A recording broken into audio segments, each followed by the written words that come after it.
Vale, pues primero, ¿qué es Ajax? ¿Para qué nos sirve Ajax? Ajax nos sirve primero para... Esto que yo. Para interferir en la comunicación del cliente con el servidor. Es así de sencillo. Vosotros tenéis una página web, tenéis un formulario delante, le dais a enviar, los datos se envían al servidor y en una aplicación clásica multipágina, ¿vale? Lo que llega, el servidor hace lo que sea con esos datos, lo salva en una base de datos, por ejemplo, coge otra página HTML y os la devuelve. Y lo que os llega machaca lo que había, ¿vale?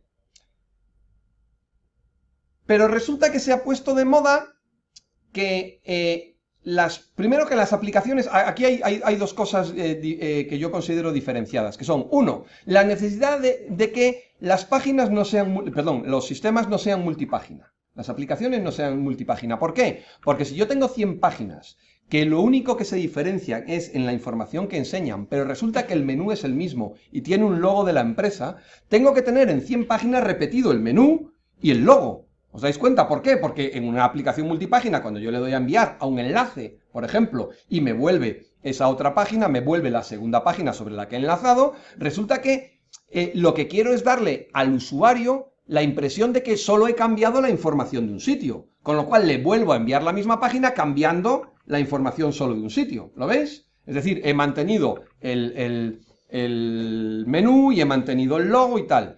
¿Qué pasa? Si yo quiero cambiar una opción del menú, ¿en cuántas páginas lo tengo que cambiar? En 100, ¿vale? Y entonces el problema es que el mantenimiento de eso es muy difícil. A mí me gustaría poder tener la opción de yo tengo una página en la que el menú no se cambia y lo que cambio es solo el trocito de información que yo voy a enseñar, ¿vale? Bueno, pues para eso se diseñó un objeto que se llama XML HTTP Request, ¿vale? El objeto XML HTTP Request lo que hace es, tú lo creas, lo parametrizas y lo envías. Y lo que hace el servidor es devolverle la respuesta a él, no a ti. Es decir, la respuesta no machaca lo que tú tengas en pantalla, sino que se mantiene en una propiedad, esa respuesta se mantiene en una propiedad del objeto XML HTTP Request, ¿vale? ¿Qué consigo con eso? Consigo que la respuesta del servidor no me machaque lo que tenga en pantalla, pero además tengo otra opción, y es que resulta que cuando le llega la respuesta, el objeto XML HTTP Request me lanza un evento. Me ha llegado la respuesta.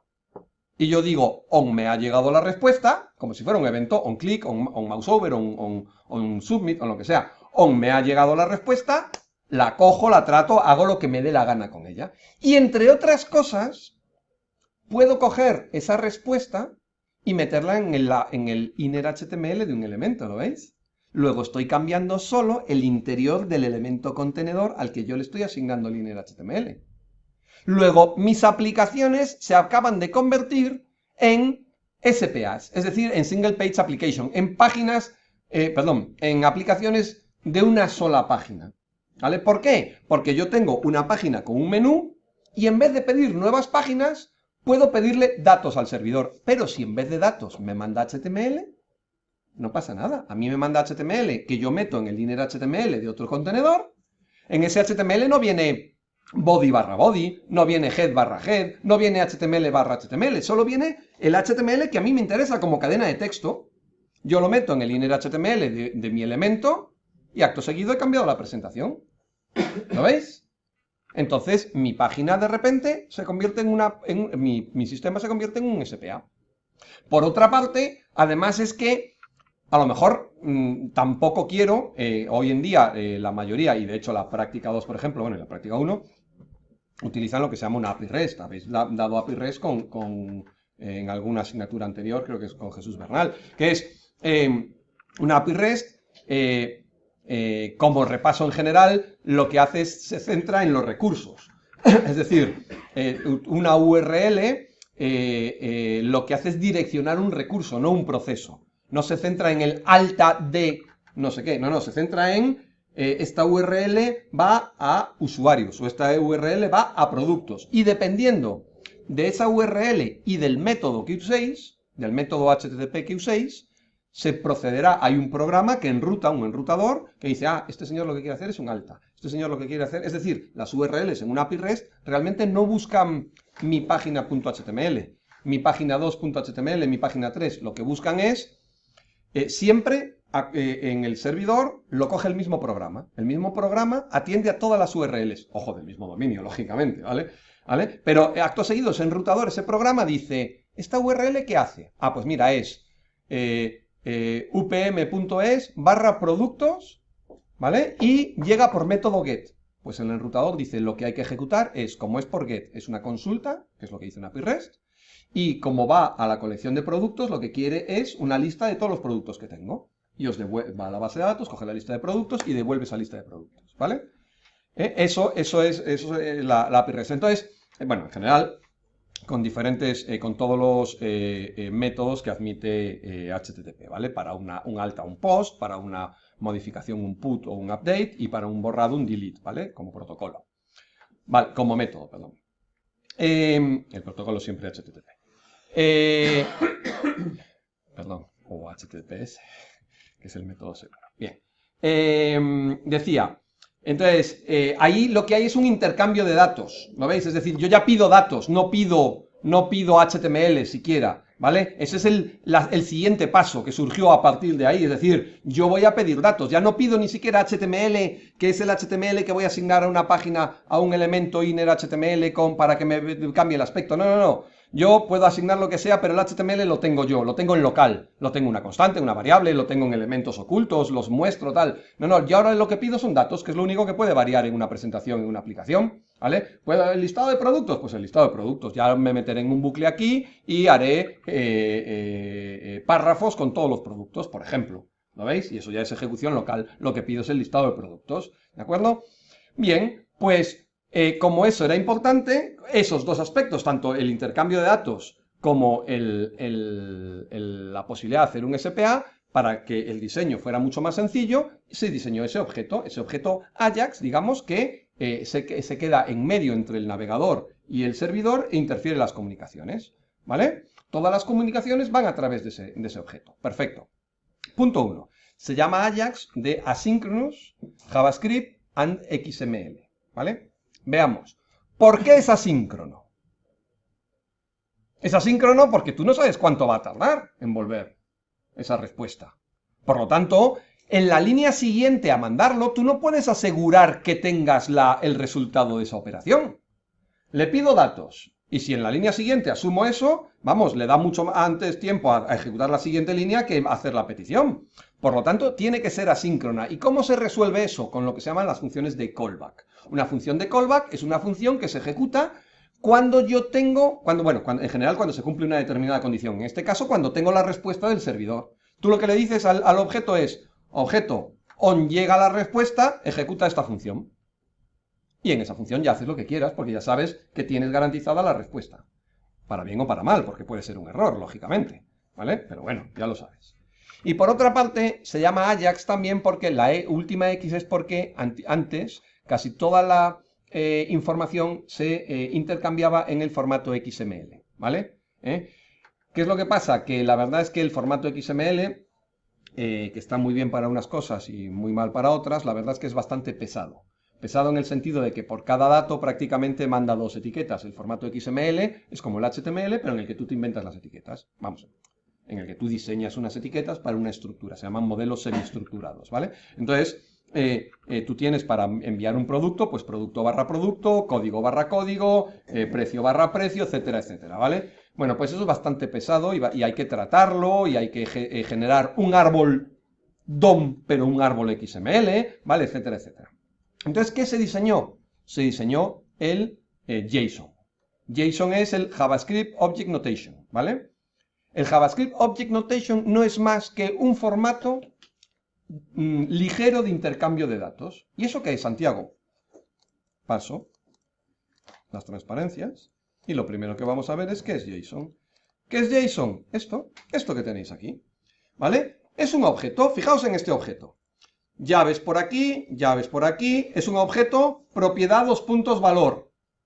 Santiago, eso es un objeto JavaScript, ¿no? O sea, un objeto JavaScript era un objeto que empezaba por llaves, propiedad 2 puntos valor, coma, propiedad 2 puntos valor. Claro, por eso se llama JSON, JavaScript Object Notation, ¿vale? Entonces son sencillísimos de ver y son muy ligeros, ¿de acuerdo? Entonces, si os fijáis en este ejemplo lo que pasa es que tiene una gran ventaja y es que se pueden visualizar muy fácilmente.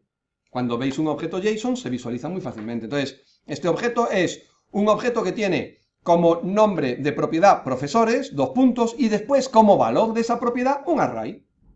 Ah, un array de elementos. Bueno, en este caso sí, de elementos, pero que a su vez son objetos, ¿vale? Para complicarlo un poquito, que el primer elemento es un objeto que tiene de propiedad apellido, de propiedad nombre, valores Alonso y Santiago, ¿vale? Y el siguiente objeto, apellido, Gil, nombre, Javier, ¿vale? ¿Lo veis? Entonces, como veis, esto lo que permite es construir objetos tan complicados como necesitéis, pero con una cierta facilidad para visualmente entenderlos.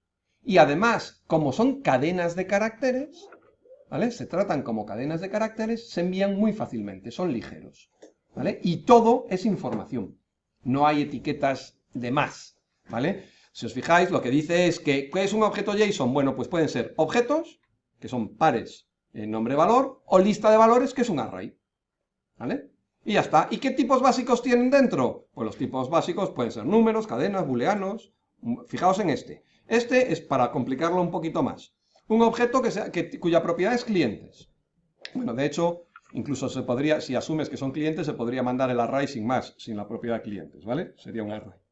Pero es una propiedad clientes, que como valor es un array, ¿vale? ¿Y el array qué es? Tiene 3 elementos. 1, 2 y 3. Lo que pasa es que ese primer elemento es, a su vez, un objeto, que tiene una propiedad apellido, Alonso, que es un string. Otra propiedad, gasto, que es numérica. Otra propiedad es habitual, que es booleana. Y otra propiedad, productos, que a su vez es un array de elementos, ¿vale? De los productos que ha comprado, por ejemplo. Lógicamente me lo he inventado, ¿vale? Entonces, resulta que Alonso ha gastado 100, es habitual, y además ha comprado estos productos, ¿vale? Villaverde ha gastado 10, es habitual no, y los productos que ha comprado son estos, etcétera, etcétera. En fin, como veis, JSON permite con la notación de JavaScript construir esos objetos y mandarlos, ¿vale? Muy cómodamente. Y entonces, hoy en día, casi todos los lenguajes o todos los lenguajes de programación tienen métodos para, una vez dado un objeto, decirle, conviértelo a JSON, y lo mandas. Y lo mandas como JSON, ¿vale? Y tiene el contra método, que es, una vez recibido un JSON, decodifícalo y conviértemelo en un objeto JavaScript. Realmente lo que le hacen es quitar las comillas o las llaves o lo que le hayan puesto al final, porque son cadenas que reconvierten a objetos. ¿Vale? Lo de las comillas tiene que llevar siempre comillas. Eso para clave valor. La clave tiene que llevar siempre comillas. Sí, cuando tú creas un JSON, la clave tiene que llevar siempre comillas. Es que depende. Si tú lo haces, por ejemplo, si tú haces una llamada Ajax con jQuery, por ejemplo, en jQuery no lo necesitas. No lo necesitas. ¿En qué casos no hace falta? ¿Tú sabes cómo? No me acuerdo en cuáles, pero yo he habido veces que sí no lo he usado y hay veces en los que, claro, por ejemplo, en MongoDB, en Mongo no hace falta. En Mongo te obliga a poner. Te obliga. Pero Mongo porque es un gestor, cuidado, es que es diferente. Claro, pero... Se supone que... A ver, si tú tienes dudas, ponle comillas. Las comillas no molestan nunca. Claro. Nunca. Entonces, si tú tienes dudas si te lo va a admitir sin comillas, ponle comillas. Claro, es que yo utilicé un JSON parser para Java y hice un montón de JSONs a mano y al final resulta que eran todos sin comillas. Y luego dije, ostras, tengo que poner las comillas, ¿no? Pero no las puse.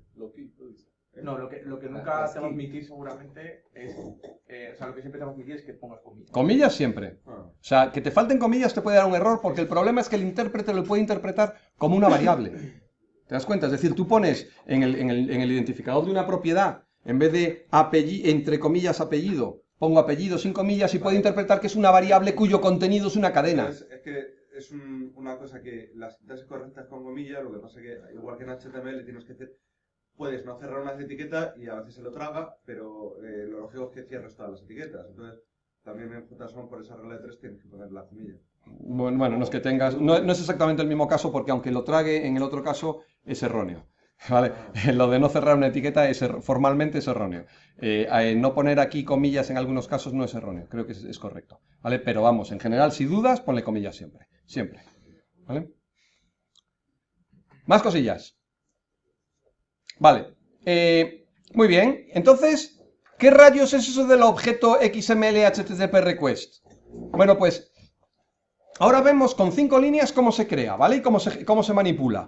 Pero fijaos, el objeto XML HTTP request, una vez creado, es un objeto, como todos, que tiene propiedades y métodos. ¿Qué propiedades tiene importantes? Tiene importantes, la propiedad status, ¿vale? ¿Qué es eso de la propiedad status? Hombre, si sabéis API REST, sabéis que una API REST devuelve siempre un estado, ¿vale? El famoso 404 not found, vamos. Bueno, pues la propiedad status tiene el código HTTP correspondiente a la respuesta del servidor, ¿vale? Todos los 200 son ok, todos los 400 son erróneos, todos los 500 son errores de servidor, ¿vale? Etcétera, etcétera. Bueno, perfecto. Status text tiene lo mismo, pero en modo texto, ¿vale? Vamos por partes. Response, la propiedad response tiene la respuesta del servidor. Ojo, porque la propiedad response corresponde a la versión 2, ¿vale? Lo digo porque si lo veis por ahí, corresponde a la versión 2 y es la que vamos aquí a manipular, ¿de acuerdo? Y response type, lo que tiene es el tipo de respuesta que estáis esperando del servidor. ¿Por qué? Porque, por ejemplo, si yo en response type le digo al crear el objeto, al parametrizarlo, le digo, oye, el tipo de respuesta que espero es JSON, ¿vale? En la propiedad response, directamente lo que hace es, una vez que recibe la respuesta en JSON, lo decodifica y me lo pone como un objeto. No tengo que hacer yo un parser de esa respuesta, ¿vale? Si por un casual yo no lo pongo, no le digo que el tipo de respuesta es JSON, me encontraré con el objeto que es JSON y lo tendré que decodificar. También es una sola línea, ¿vale? Pero hay que decodificarlo, ¿de acuerdo? Tanto response como text como response XML eran las respuestas que se utilizaban antes, por lo menos, para recibir la respuesta en texto o la respuesta en XML, ¿vale? Yo personalmente aconsejo ya que no utilicéis esas dos contestaciones y le digáis siempre el tipo de respuesta que esperáis y vayáis a la propiedad response a por la respuesta. Ahora vemos cómo, ¿vale? Y después, ¿qué métodos tienen? Pues tienen el método open para abrir, para para parametrizar el objeto. Ahora lo vemos en un caso que es mucho más práctico, ¿vale? El set request header, es decir, vosotros podéis necesitar mandar una cabecera al servidor, por ejemplo. El token de seguridad de la práctica 2, no lo vais a hacer así porque vais a utilizar a través de Angular, pero en teoría el token de seguridad que habéis recibido lo tenéis que volver a mandar en cada petición, ¿vale? Entonces, bueno, pues podría necesitar hacer un set request header, ¿vale? Fijaos que request significa petición, response significa respuesta. Luego, get response header quiere decir que una vez que sabéis que la respuesta ha llegado, yo puedo acceder a las cabeceras que me envía el servidor, ¿vale? Es tan sencillo como eso. Si yo aquí le pongo un identificador de cabecera como el authentication, ¿vale? Resulta que me devuelve el token asociado que viene en la cabecera authentication, ¿vale? Tiene el método send para enviarlo, tiene, en fin. Y después, si os fijáis, tiene un manejador de eventos que es onload. Onload es ese aún ha llegado la respuesta que me he inventado yo antes, ¿vale? Yo creo el objeto y le digo onload, ejecuta esta función. ¿Vale? ¿Cuál es la mejor manera de ver esto? Simplemente me voy a ir a la última transparencia de todas, ¿vale? Y vamos a verlo en un caso concreto. ¿Se lee bien? Ahí raro, ¿no? Bueno. Bueno, lo tienes en la documentación si te importa y después lo vemos en código. Fijaos, en la primera línea, crea el objeto. Le he llamado al objeto HTTP request, HTTP-request, pero como siempre es un identificador mío, podía ser Quachifu, ¿vale? Perfecto. var HTTP request igual a new XML HTTP request. Punto 1. Los navegadores muy antiguos, y estoy hablando de los navegadores anteriores a la versión 8 de Explorer, ¿vale? No admitían el new de este objeto, no lo tenían. Entonces había que hacerlo con ActiveX, ¿vale? Que lo sepáis. Si a alguno se le ocurre hacer una programación que tenga que funcionar en Explorer 6, ¿vale? Rezad, rezad. Si tenéis que hacer eso, rezad. Bien. Bueno, después me he inventado una variable que se llama URL, que se supone que tiene la URL a la que voy a enviar los datos, ¿vale? Perfecto. Siguiente, y ahora son siempre eso, 5 pasos, fijaos. Me creo el objeto con new. Siguiente, hago un open. El open admite 3 parámetros, ¿vale? 3. El método con el que vais a hacer la petición, en este caso get. La URL a la que vais a hacer la petición, pues en este caso la que he puesto ahí, que lógicamente no existe. Y un tercer parámetro, que por cierto es optativo, que yo siempre pongo como true, pero es optativo, ¿vale? Que por favor, espero que no necesitéis hacer que sea nunca false, ¿vale? Si vosotros ponéis false ahí, hacéis que Ajax sea síncrono, ¿vale?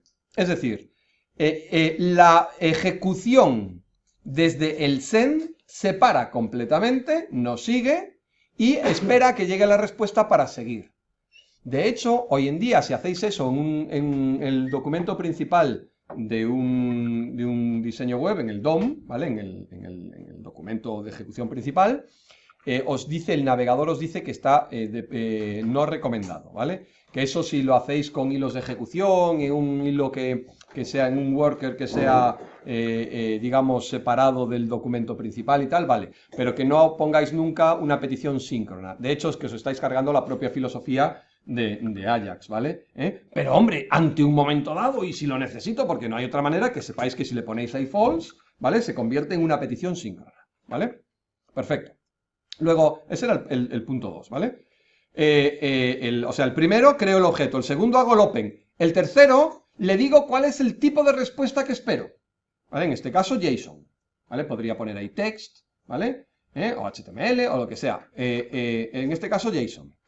En cuarto lugar, le digo cuál es la función que se va a ejecutar cuando llegue la respuesta. Ese onLoad es el onLlega la respuesta.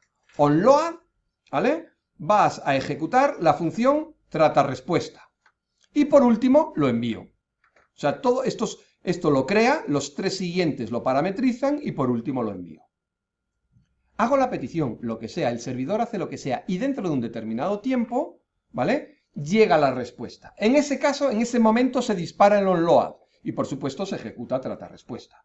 Vamos a ver la función trata respuesta. La función trata respuesta, lo primero que hace lógicamente es comprobar si todo ha ido bien.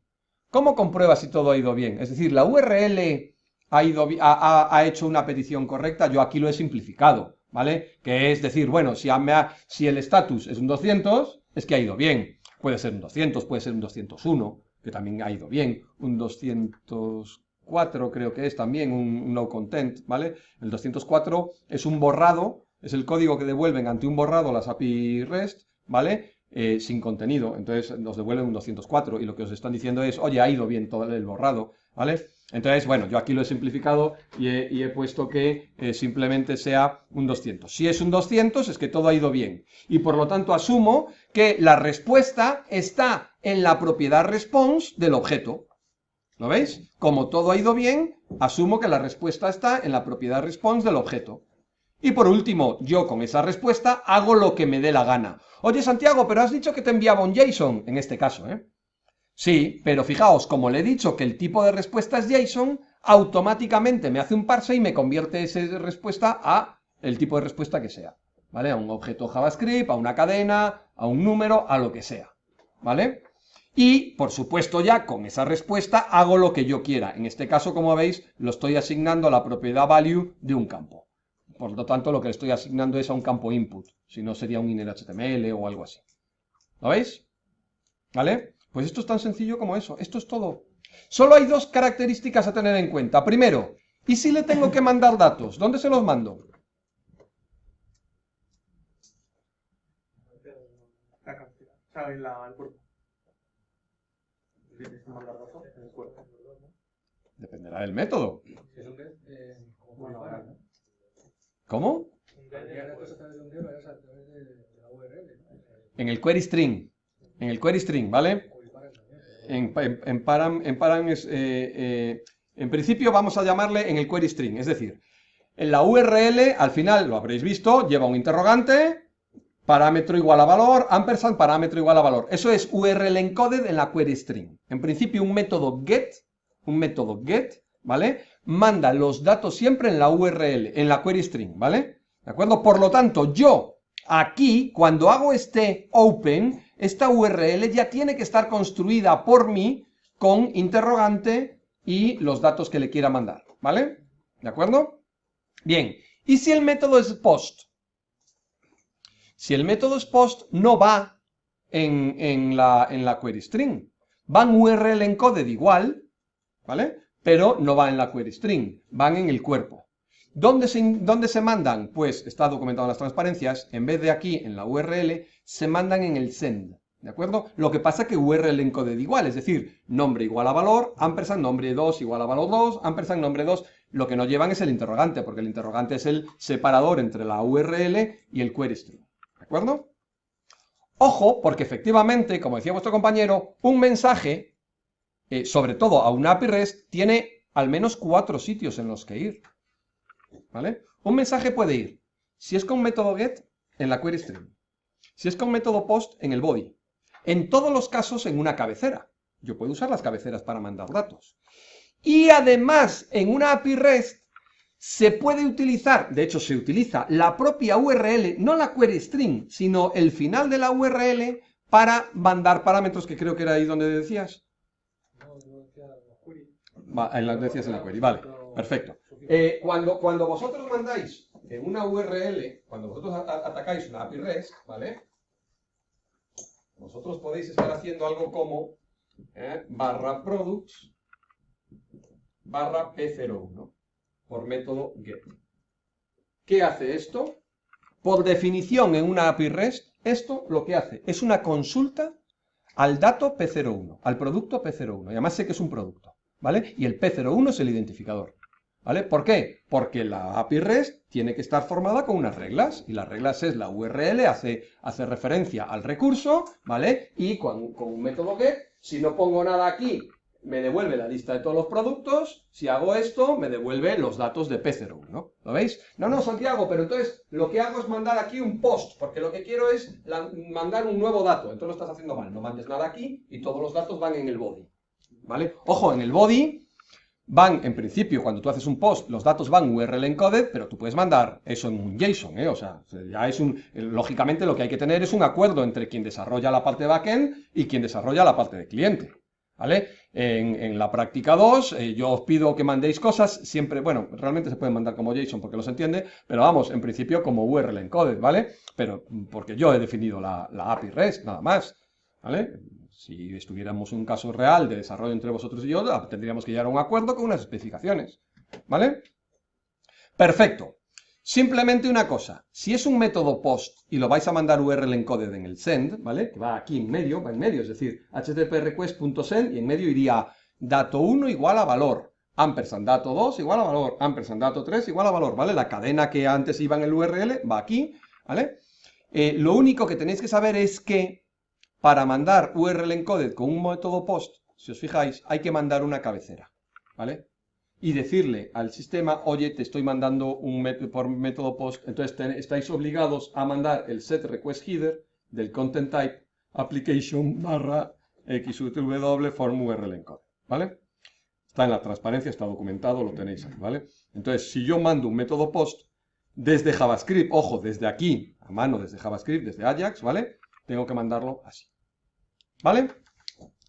Vamos a hacer en un ejercicio con esto.